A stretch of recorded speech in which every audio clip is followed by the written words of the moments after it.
Hello and welcome to episode 4 of Yarn Ambassador. My name is Charlie and you can find me on Ravelry as Chellis, on Instagram at Yarn Ambassador, and you can email me by emailing yarnambassadorpodcast@gmail.com.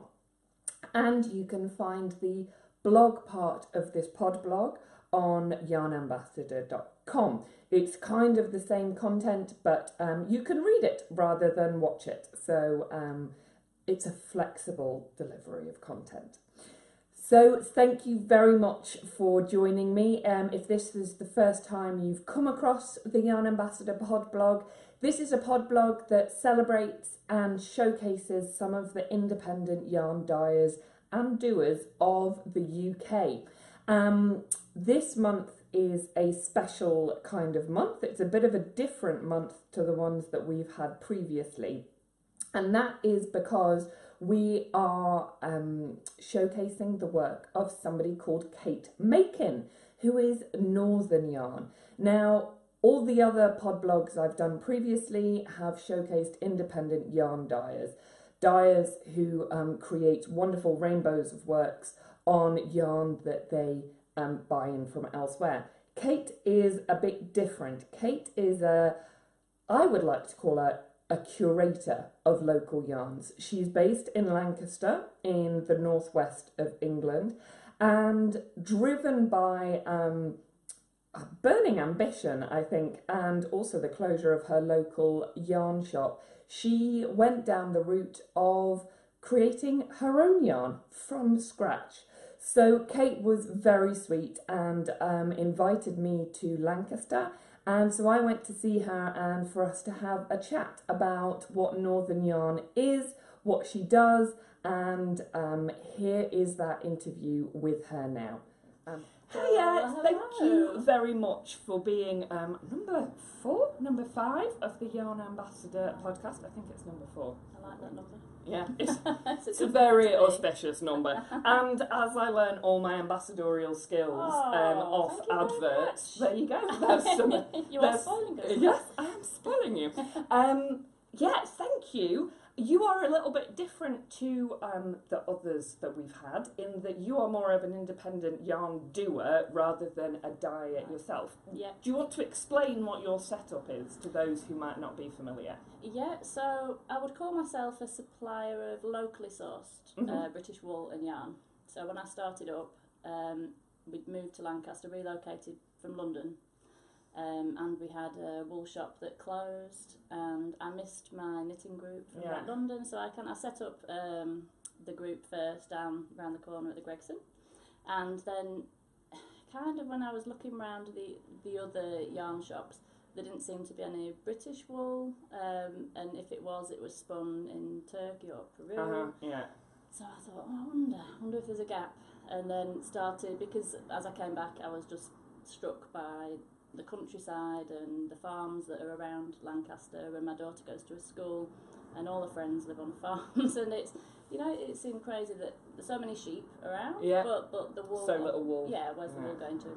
So I started on the market, Lancaster Market, found Lancashire farm wool, which I believe you're wearing there. I am sporting some Lancashire farm wool. Yeah. The idea went from there. So I started with an online shop and Lancashire farm wool, some cotton produced in Lancashire, and Teeswater wool, which unfortunately is no longer produced. But that was from Clitheroe, actually, around the corner from yourself. From me? Yeah. And then took it from there, going to wool shows and then producing my own yarn. So you're kind of curating local yarns that don't really have very far to travel. Exactly, and you know where they've come from. You see the sheep. Yes, they're down the road, and it made it a real personal thing because it was Minnie's friend, my daughter's friend from school.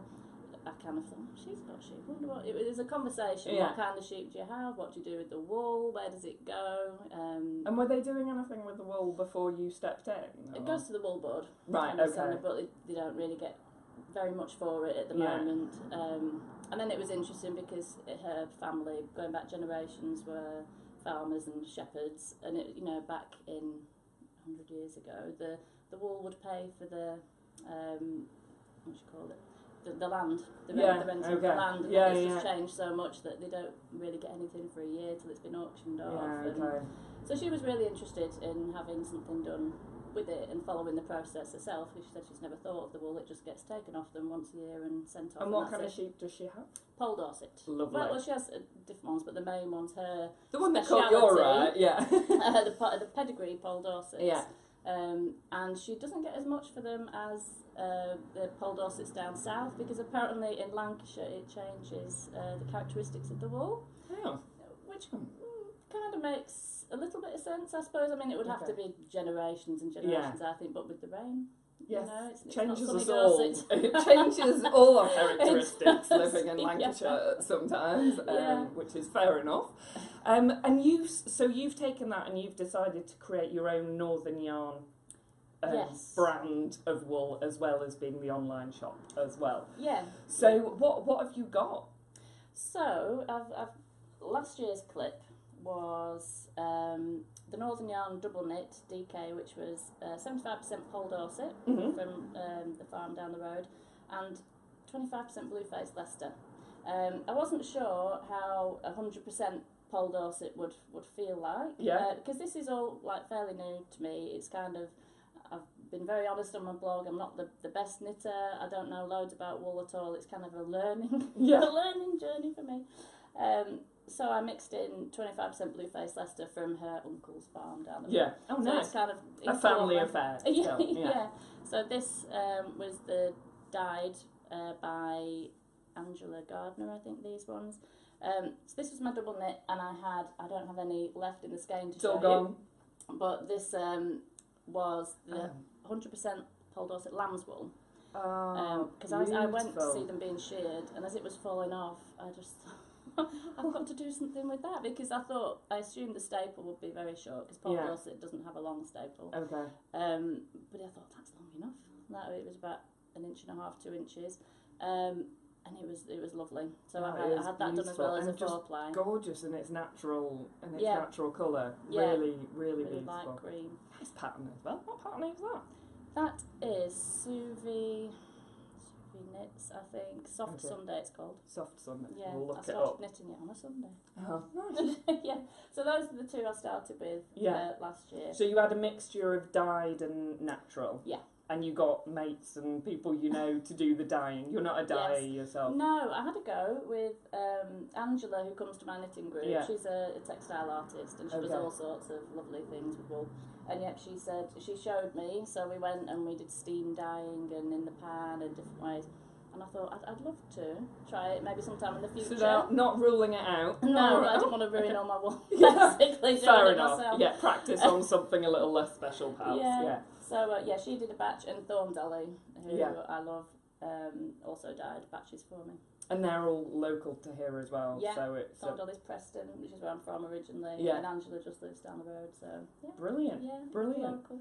And this is also your DK Pole Dorset as well? Yes. Pole Dorset Blueface Leicester. Yeah, and it was a Louise Tilbrook pattern, Morning Pages, and I just thought the colours go amazingly together. I love a bit of grey and orange. Yeah, I got very inspired after I'd seen it on Instagram, and I think I emailed you and went, I want exactly the same, which was, thank you very much for helping me make almost exactly the same. You're welcome. I think you got the very last grey, and the last Satsumas. So yeah, I think I've got about 10 skeins maybe of the DK left, and that'll be everything. But I just love this. It kind of flops over your shoulders, and once it's on, I find it really, I don't know about you, I find it really hard to get off. I know, it just sits very nicely. It's a cracking pattern, and it's a beautiful wool, and very, very nice to have up around your face as well. Not one of it's lovely, and the heat stays in the wool. So you take it off, and it's like, that still feels warm. Yeah, it's a lovely piece. What? You've got other exciting pieces on here. So this one is Lancashire farm wool. Yes. So it's similar to yourself, it's done in the Aran. Yes, it's the Morecambe Bay. It is. Yeah. It's the Morecambe Bay Gansey. Yeah, it's beautiful. I love this. It's designed by Kate Schofield, and she also produces the wool. Yeah. And it's the wool that I started with, so it's got a special place in my heart. And you have these patterns as well, because you sent me one as well when I got all the Aran from you. That's it. And these, the sheep are sheep that graze on Silverdale and Arnside, Oh, so they look beautiful. out over Morecambe Bay. They're pretty chilled with that view, aren't they? So the pictures of them are amazing. I think they're North Country Cheviot and Blueface Leicester Okay. cross. And she designed this, you know, Morecambe Bay's got those really sort of defined bumps. So I have to walk across it once. I did, barefoot. Yeah, and it does have those ripples. It's It like does. a foot massage. And it hurts after a while, doesn't yeah, it? it really walking on actually those? did, yeah. But yeah, that's Kate's Gansey. And I've had it on because, like, Lancaster in December on the market gets pretty cold. I saw some epic footage of you trying to get it up in absolute downpour, which was only a couple of weeks back. It wasn't even December. But it's been worse for weather, but like last year and this year. December and January cold, but not like they're just the downpours. It's just constant. I think, what am I doing? But the market's no more. Yeah. What's I'm happening done with next? The market. So a week on Saturday, on the 2nd of September, I'm opening a shop. That is so exciting, and I love the fact that you moved here, the yarn shop closed down, and you're like, right, I'm sorry, I'm going to have to do something about that. It's quite an extreme measure, but you're opening a shop. Yes. In Lancaster. In Lancaster. So it was 74 Penny Street. Okay. And I'm opening with a friend, another local business, and she's Jess of Penny Street Collectibles, and she has collectibles old and new, glassware, ceramics, really lovely beautiful. stuff. So it's going to be a fab place for a browse and a treasure trove of stuff. Exactly. Oh, I cannot wait to come and see you. And lovely for you that you're not going to have to be freezing when you're... I will miss it. I've got I bet to be you honest, will. I'll miss I bet it. you will. I like the camaraderie with the other market traders, and just there's something nice about when the sun's out, people wandering past and coming to talk, and you can always go and hang out, exactly. like, you know, on the nicer days. I'm getting all emotional about it. Yeah. Actually, at night it'll be nice to be inside. Yeah. And not have to sort of bring the wool out and in every day. You know, I was getting more and more stuff, and that car's taken some tons of wool around Lancaster. Has your car got that lovely wool smell to it? Yes. Yeah. Not everybody appreciates that, I found, in cars. But, So in Penny Street, you're going to obviously have Northern yarns. Are you going to continue stocking the other kind of carefully curated local wool? Yes. Yeah, so I'll have my new lines of Northern yarns. Tell us about your new... So, I definitely, after doing this, and I really enjoyed it, or last year, I really enjoyed having my own wool spun, and just seeing the whole process of like taking it all to the mill, seeing the yarn being plied and spun was just something else. Is that in Halifax?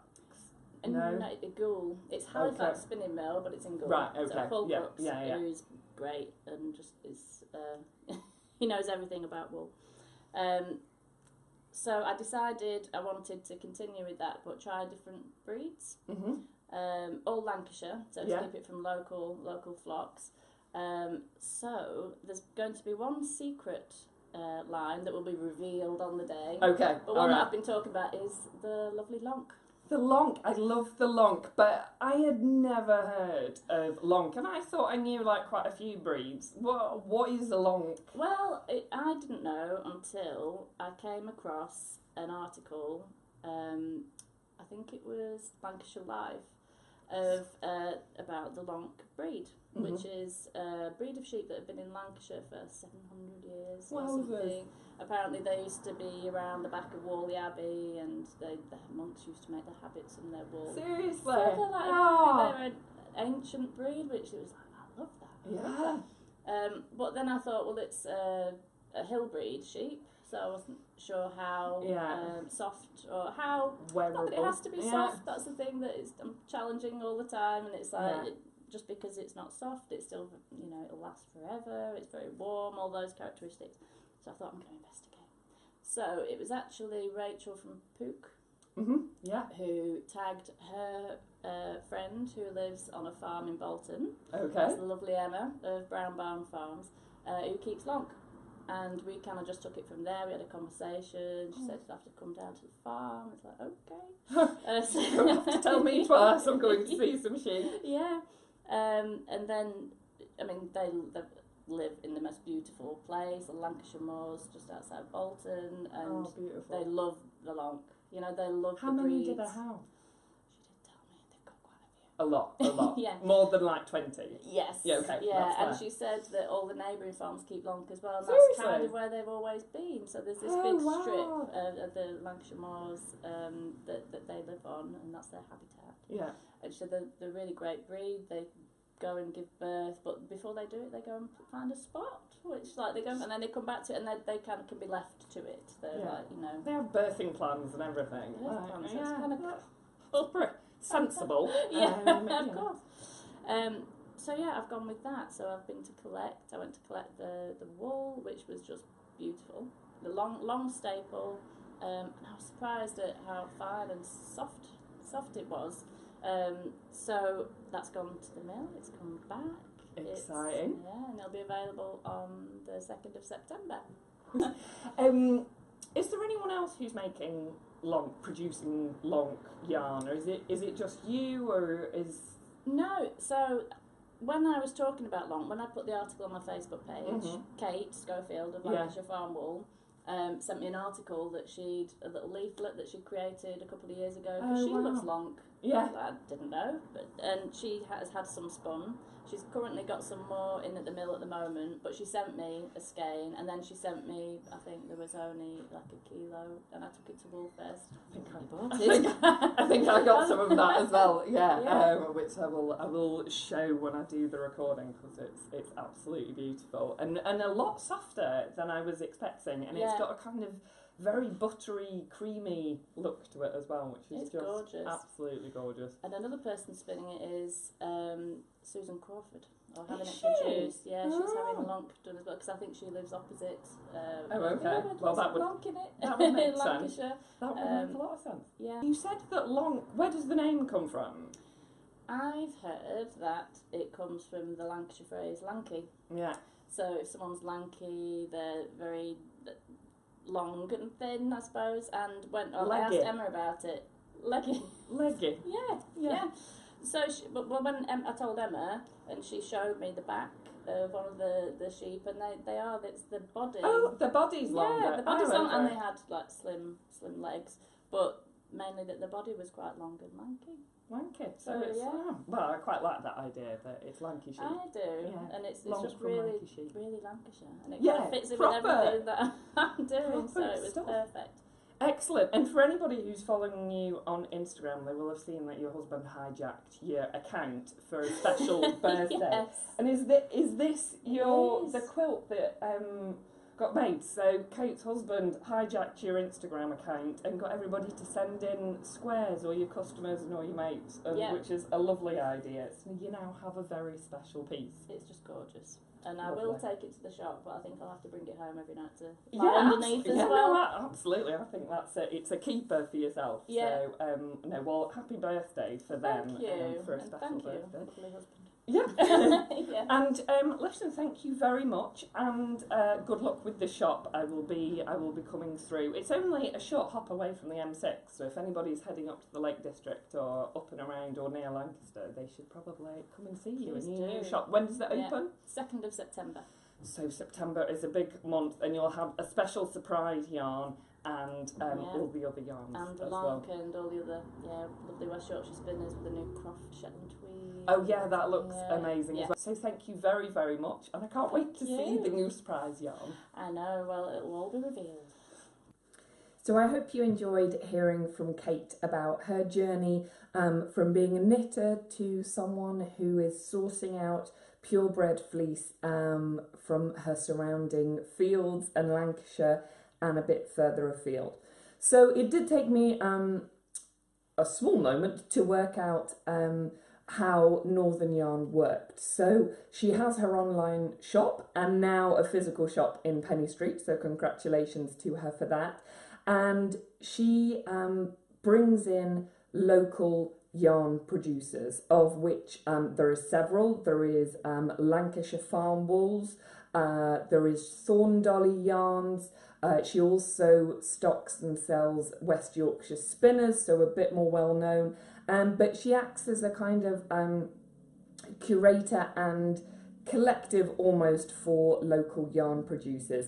And she has now entered the fray herself with her own line of yarn called Northern Yarn. I first met Kate at Woolfest, which is a wonderful sheep fibre yarn show up in Cockermouth. It's held in the auction mart up there, and that was back in June. And I whizzed up there, and Kate was one of the people I'd recognised. I'd been following her on Instagram and on Facebook, and I had a lovely chat with her there. And I'd been really well behaved. I was on my first circle of all the stalls. I hadn't yet bought anything, and I was being super well behaved. I'd marked stalls of interest to return to, but that all just totally collapsed when I made it to the Northern Yarn stall. I had actually set myself a bit of a mission. I wanted a sweater's quantity of Aran weight yarn so that I could knit myself. I had visions of knitting myself a Gansey, so I wanted some Aran weight yarn because I've been knitting a lot of fingering weight, and I wanted something that might knit up a bit more quickly. And there were these pillowy clouds of natural undyed Aran on Kate's stall, and I came away with some of it, which was very good fun. The best part is that the wool is all from Lancashire or very close by. I have a special connection to Lancashire, that's where my fella's from, which also makes it okay to buy Lancashire wool, right? If I keep on bringing wool into the house, as long as I can call it Lancashire wool, I'm sure that's fine. So I came away with a sweater's quantity of Aran Lancashire farm wool and set about getting very busy. Kate had shown me a lovely design by another Kate Schofield, who is the person behind Lancashire Farm Wools, for a big kind of oversized, lovely Gansey, the one you saw in the interview, the Morecambe Bay Gansey. And I looked at that and I really wanted to get involved in it. And bless Kate, she sent me the pattern. But I have discovered I have a bit of a loathing for knitting things that are in pieces. If it's not in the round, then I don't know what to do. And I do know what to do, I just don't enjoy it. And I've realised that I really do not enjoy seaming stuff. So things constructed, garments constructed in the round, seamless pieces are really where I'm at. I know I probably could have adapted the pattern and just kind of worked it out, but also I was looking for something a little bit more tighter fitting, something that I can wear, not necessarily to work, but kind of not feel kind of sloppy and oversized in it. So I had a bit of a trawl through and I found a pattern that I have been hankering after making for a really long time, actually, probably since back in the beginning days of my relationship with Ravelry. And it was one of those pieces that I set aside as an aspirational piece. I think that's what Pins and Needles UK referred to it, an aspirational piece that I thought I'll come back to that when I know a bit more about what I'm doing. So I did. It was an Aran weight sweater. It was beautiful with cables. I'll show you the pattern there. It's very cool. It's fitted at the waist. It has these cables front and back. It's a paid for pattern. And it was delightful. I thought, yes, that is exactly what I wanted to do. And I went through and this is made in pieces as well, in flat pieces and then sewn together. But I thought, I really love this piece. I'm gonna work through it. That was an error. I quickly found there were way too many cables. It was really slow progress, and I hadn't even really got about 3 inches, and I'd been going on it for quite some time. And also, twisted rib takes some doing, and the whole hem was twisted rib, and I just thought, do you know what, I'm never going to get through this, on no matter what the deadline. I wanted to have something ready to show you, but I thought this is just going to languish because it is taking too long with the cables. Does anyone have a quick way of doing cables so you don't have to put down your knitting and then pick up a cable needle and insert the cable needle? Maybe I'm doing it wrong. Some people can just whip up cables super fast, but I find it quite fiddly process. Bizarrely, I'm fine with colour work. Well, not fine, but you know, I'm faster with colour work because you don't have to stop what you're doing. But cables, I found hard work. So I was brave and I ripped it out because I thought this was too special a wool. This lovely local wool, which is it's from North Country Cheviots, I believe. And it was really precious, and I didn't want it to sit and languish. So then I did some more searching because I remembered that Alice Starmore had mentioned in her book Fisherman Sweaters that Ganseys always used to be knit in the round. And I thought, well, why can't I find a pattern that's in the round? So I did all sorts of extensive Ravelry searches and came up with the wonderful Kate Davies. I don't know why I didn't go to her earlier because she's got some wonderful designs. She has the very kind of famous owl design. The majority of her patterns are knitted and constructed in the round, seamless, and then with a yoked top to them. So I found this amazing pattern called the Port of Leith, Aran weight, a little bit of cabling, but only on the front and not on the back. The rest of it was just stocking stitch in the round. This is I'll try and insert a picture, but this is the schematic. You can see it's a page 4 pattern as well. And once I'd got the right pattern and was on the right lines, I was storming. And so I have a finished Aran sweater. I hope you can see that. I'll insert a picture of me wearing it as well. It has waist shaping as well, so it's not kind of really lumpy and dumpy on me. It's got this beautiful kind of yoke top to it, and the cabling was really easy. It was only ever one stitch in front or behind, so it was quite manageable, and sometimes I even managed to do it without a cable needle, so I was very proud of myself. So this yarn is absolutely adorable. After blocking, it's really soft. It's quite rustic. It's not like a merino, but it is really soft, and I'm finding I can have it next to my skin and not get stressy about it being itchy or scratchy. It's really, really soft. The colour is just beautiful. I am terrified of dropping red wine, tomato sauce, gravy, anything on top of this. So whenever it comes to eating, this comes off. It's also remarkably and unseasonably warm in the UK for a bank holiday weekend. So I haven't been wearing it, but you'll see that I was obviously wearing it in the interview with Kate. So that is purchased via Northern Yarns. It's a Lancashire farm wool in their Aran weight. And so I knitted that up on 5mm needles. No idea what that is in American needles. Sorry. So then I got a bit of a taste for knitting with Aran weight. And one of the other things I'd seen at Woolfest when I'd been chatting with Kate was the lonk that she spoke about. Now, there wasn't enough of the lonk for me to get a sweater's quantity out of, but because it was such a kind of a novelty, I'd never heard of it before, and I really liked the idea of it. I thought, I want to knit with this very special kind of ancient breed of sheep that I hadn't heard of.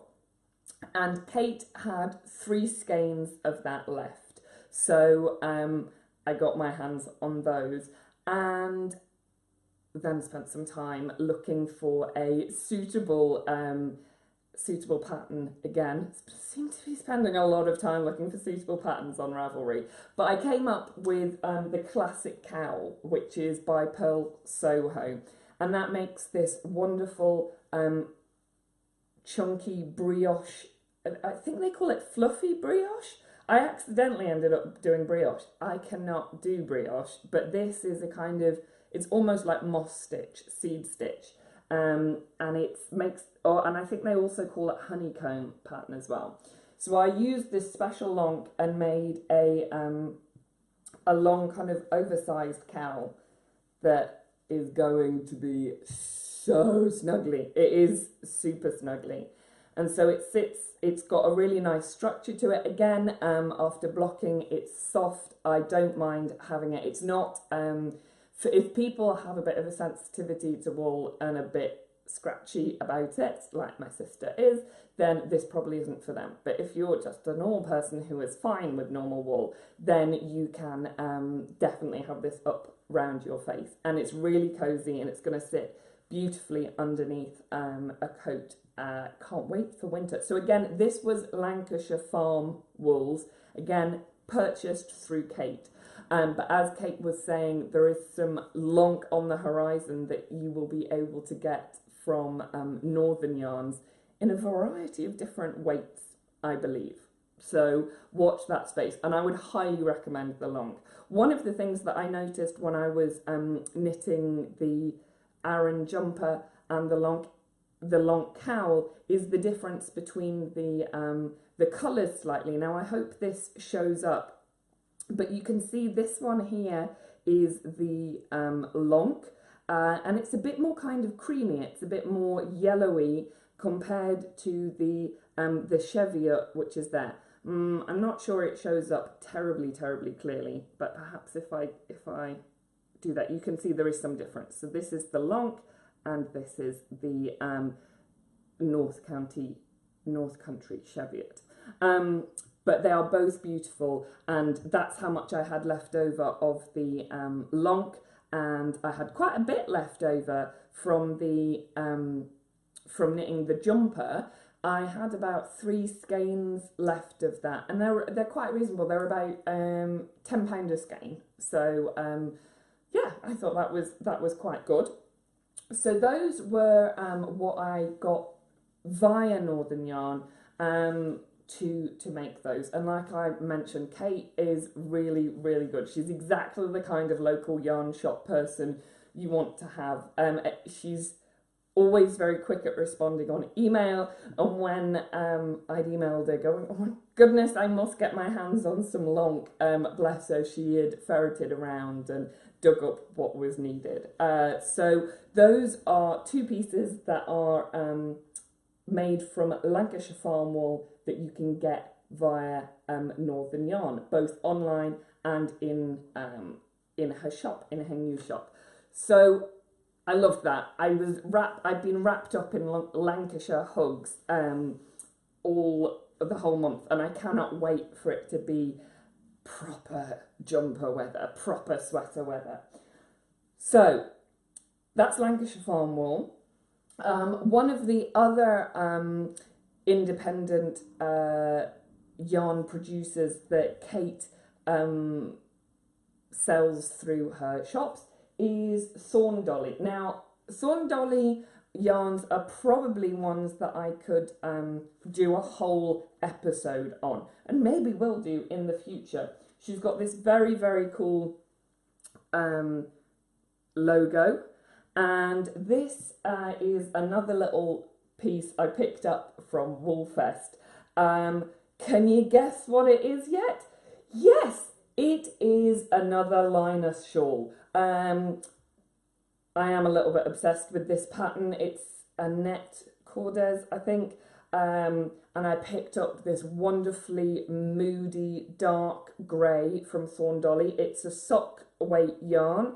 It's knitted on 3.5mm needles, and it just takes 1 skein, and you get this really nice small scarf. It's not too big. As I've mentioned, it makes a very nice present for people, and it makes the perfect use for that special piece, special skein of yarn you've got. This is a wonderfully tonal kind of dark grey with little touches of paler grey. I did also put in a contrasting little piece there. I actually did that in stocking stitch, but I'm regretting it slightly now because it keeps curling up and you can't really see it. But that's a beautiful piece, and that's in 100% blue face Leicester. So that's going in my Christmas. box as well. So that's another kind of taste of what you can find at Northern Yarns. But the real excitement is what Kate's been doing, and the Pole Dorset that she has been producing. She sells it both natural, dyed and undyed. She had it in 4-ply, and she also had it in a DK as well. And she approached some of her friends and the people that she knows locally, like Thorn Dolly, like a lady called Angela Gardner as well, to kind of do a special limited edition dye-up of her Pole Dorset DK. And I am such a copycat. If I sat and thought about it, I would probably have the imagination to find projects. But sometimes when I see things on Instagram, I'm just like, yeah, you've done it amazingly. I want to do exactly that. And that is what happened when Kate posted a picture of a shawl she had made called Morning Pages by Louise Tilbrook. And she had knitted it up in her own Northern Yarn Dorset Pole DK. And again, I emailed her and was like, I'm sorry, can I make exactly the same thing? So bless her, she got all the bits together. She suggested an alternative because one of the colourways had run out, but I managed to create almost exactly the same thing. So this is the Morning Pages shawl. And again, this knitted up super fast because it's DK weight. Hence why I've got loads of stuff this month, because it's all knitted either in DK or Aran, aside from the Linus shawl. But goodness, when you're not knitting with stock yarn, things grow super fast. So this is the wonderful Morning Pages shawl by Louise Tilbrook, and I love the combination of these colours. You've got a kind of a moody dark grey, surprise, and this really fiery kind of red. It's actually called Satsuma, orange. It's obviously orange. It's called Satsuma, and I think the contrast between the two of them goes really nicely. But as Kate said, it holds the warmth really nicely and is just cosy warm. So this is going to be a staple on the back of my chair for when I am working at my computer and you get cold because you've been sat in the same position for a long time. So this is Kate's own Northern Yarn stuff, Northern Yarn DK, and it's just wonderful. So that only took, I think that was 2 skeins of the dark grey and 1 skein of the contrasting colour. I think she still has some of this on her site, and I know there is more coming. So do if you want to do the same one as well, then do check that out. But I highly recommend both the pattern and the yarn. Kate was also sweet enough to take me to the farm where the Pole Dorset Northern Yarn comes from. So we got to meet with Lynn, who showed us some of the shearlings and the piles and piles of fleece that Kate has been going through to make sure she gets the best quality out of it. So that was really lovely to kind of see where the journey starts, and so thank you very much to Kate and to Lynn for hosting me there and showing me around a beautiful farm in a beautiful part of the world, just on the edge of the Trough of Bowland.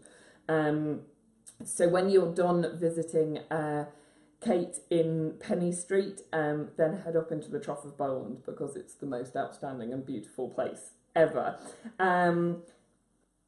One of the other exciting things is that when I went to visit Kate, there was lots of yarn drying on the line. And I was so excited by it that I missed the most amazing view that Kate actually looks out on. She looks out over Morecambe Bay, and she can see some of the sheep that she creates yarn from, which I think is wonderful. But she was generous enough to gift me this lonk. This is lace weight lonk, so I'm going to make something really very special out of that, and I cannot wait to get that on the needles. So thank you very, very much to Kate. This month we have a small giveaway. I have one skein of the Lancashire Farm wool, the North Country Cheviot blend, to give away to a lucky viewer. I'm going to do this via Instagram, so if you head on to my Instagram feed and find the post that says giveaway, you will find details of how you can get your hands on that. That should be enough for you to make a really nice hat or some mittens, and so you can get to have a good feel of the yarn and have a play around with that too. So it's been a really fun month getting to know Kate, getting to know the wools she works with, what's coming next, the fact that she's opening a shop, this shared shop, which is in Penny Street in Lancaster. I suddenly realised after the interview I'd forgotten to ask Kate how long she'd been going for. She's been going for something like less than a year, which is a remarkable pace of progress, and you know, pretty impressive for somebody who said, we've not got a yarn shop anymore, better do something about that, and then producing yarn that is local, sustainable, supports local businesses, and is free from plastics, air miles. It's good kind of honest wool, and it's, you know, it feels like it's doing good. It feels like how wool is meant to be. So I really enjoy that. And so I keep an eye out for Kate. Go and visit her if you're in Lancaster, because she's great to chat to. And I believe she might also be at Yarndale in Skipton. But I forgot to ask. I will check and then let you know. Thank you very much for watching. Enjoy the oncoming autumn and September, and hope to see you next month in October. Bye bye.